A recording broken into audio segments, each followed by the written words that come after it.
देखिए सवाल नंबर 3 का ए। इसमें कहता है कि किसी समबेलन की त्रिज्या 7 सेंटीमीटर तथा ऊंचाई 10 सेंटीमीटर है तो बेलन के वक्र पृष्ठ का क्षेत्रफल क्या होगा। यहाँ देखिए यह एक समबेलन है और समबेलन की त्रिज्या आपको प्रश्न में दिया हुआ है 7 सेंटीमीटर। यहाँ देखिए ये समबेलन की ये त्रिज्या है, ठीक है, ये यानी कि r बराबर 7 सेंटीमीटर, ठीक है। और देखिए ऊंचाई है 10 सेंटीमीटर, तो ऊंचाई ये है यानी कि h बराबर 10 सेंटीमीटर, ठीक है। तो कहता है कि वक्र पृष्ठ का क्षेत्रफल यानी कि इसका क्षेत्रफल, ये जो एरिया आप देख रहे हैं इसका क्षेत्रफल निकालने के लिए कह रहा है, ठीक है। तो आइए इस सवाल को हम सॉल्व करते हैं।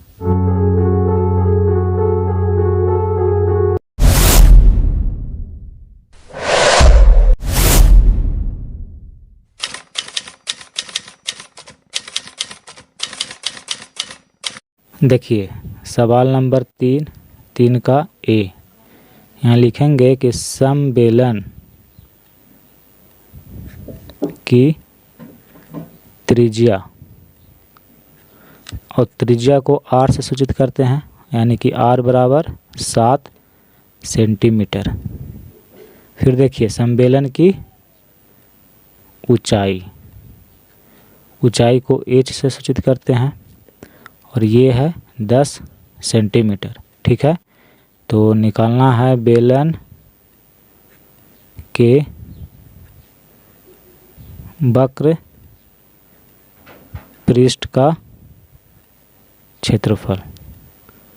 तो बेलन के वक्र पृष्ठ का क्षेत्रफल, इसका एक फार्मूला होता है 2πr/h।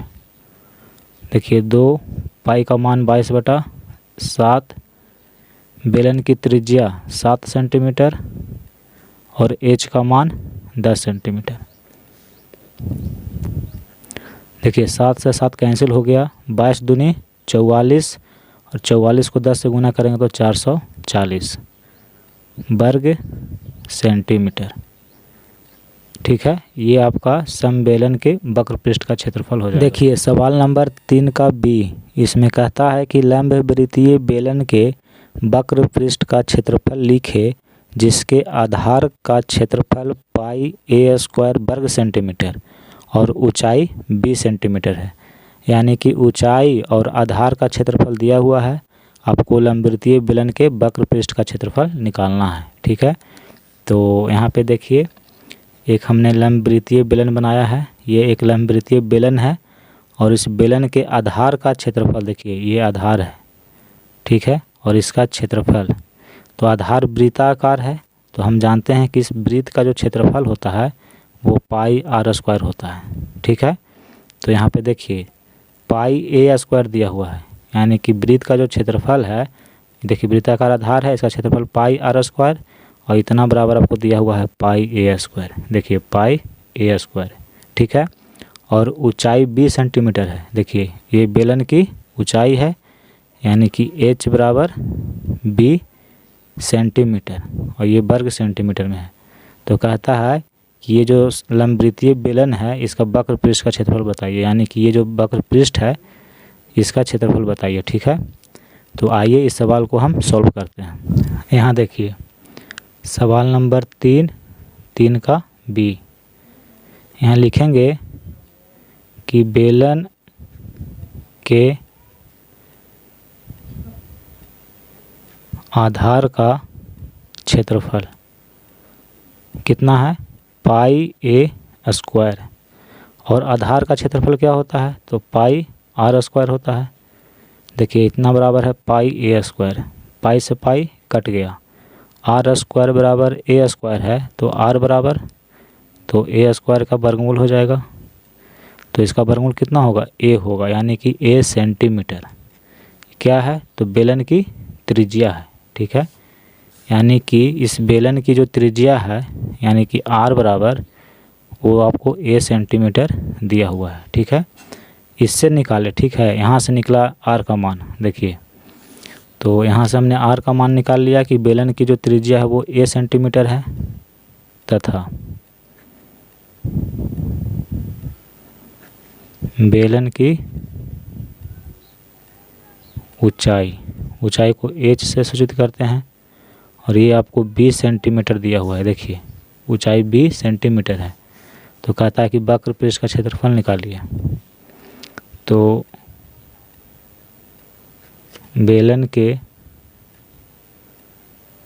वक्र पृष्ठ का क्षेत्रफल बराबर 2πr/h। देखिए 2 पाई का मान आपको पाई में रखने दीजिए, ठीक है। r जो है, देखिए r बराबर कितना है, a है, तो यहाँ लिखेंगे a, और h का मान b है, तो यहाँ लिखेंगे b, ठीक है। और इस सब को गुना कर दीजिए तो 2πab, ठीक है, वर्ग सेंटीमीटर। तो ये आपका आंसर हो गया। देखिए सवाल नंबर ये जो है ये 3 का सी है।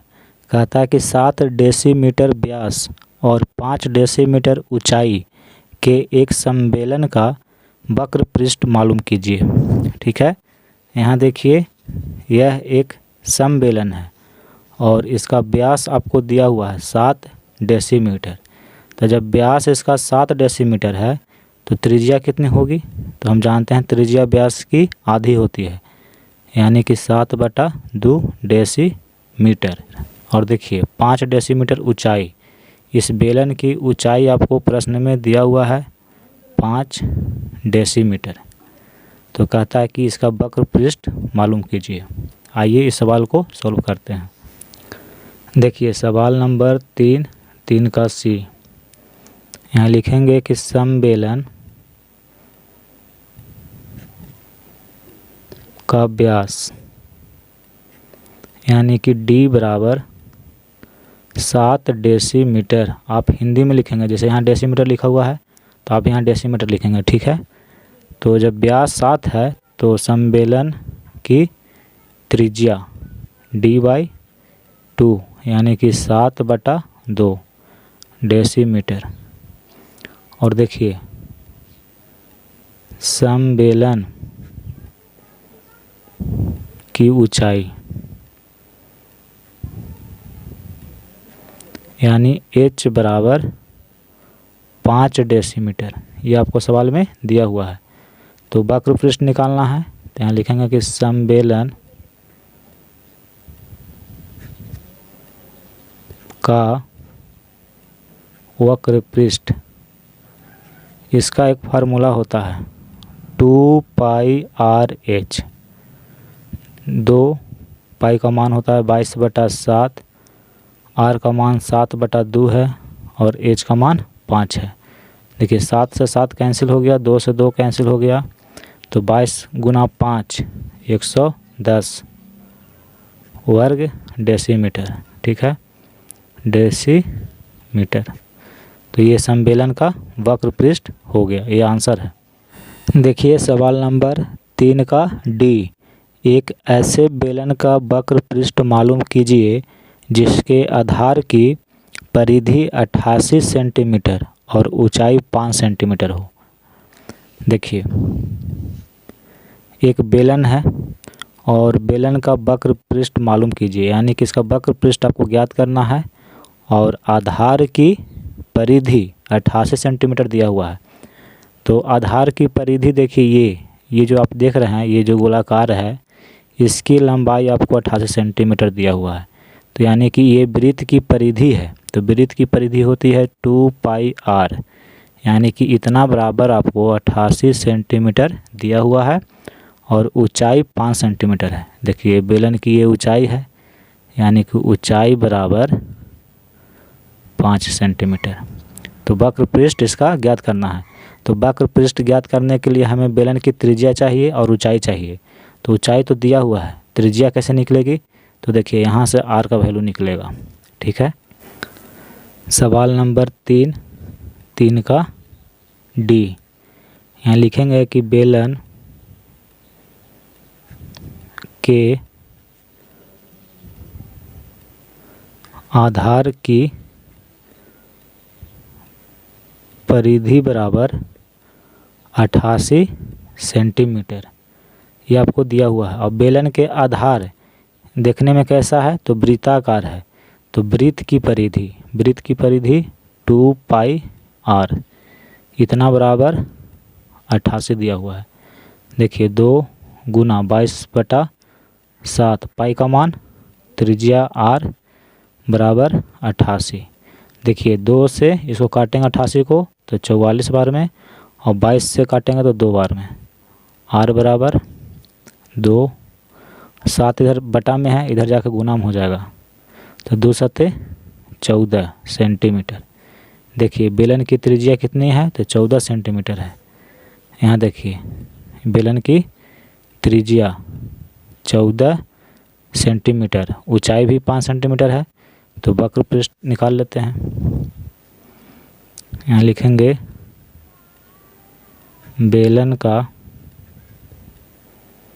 वक्र पृष्ठ, इसका फार्मूला होता है 2 पाई RH। 2 गुना पाई का मान 22/7, त्रिज्या है 14 सेंटीमीटर और ऊंचाई है देखिए 5 सेंटीमीटर। तो यहाँ लिखेंगे 5, यहाँ पे लिख दीजिएगा कि बेलन की ऊंचाई बराबर 5 सेंटीमीटर। ठीक है। अब देखिए 7 दूनी का 14, 2 को 22 से गुना करेंगे तो ये 44 और 2 पचे 10, इसको गुना करेंगे तो इतना हो जाएगा वर्ग सेंटीमीटर। ये बेलन का वक्र पृष्ठ है। ये आंसर हो गया।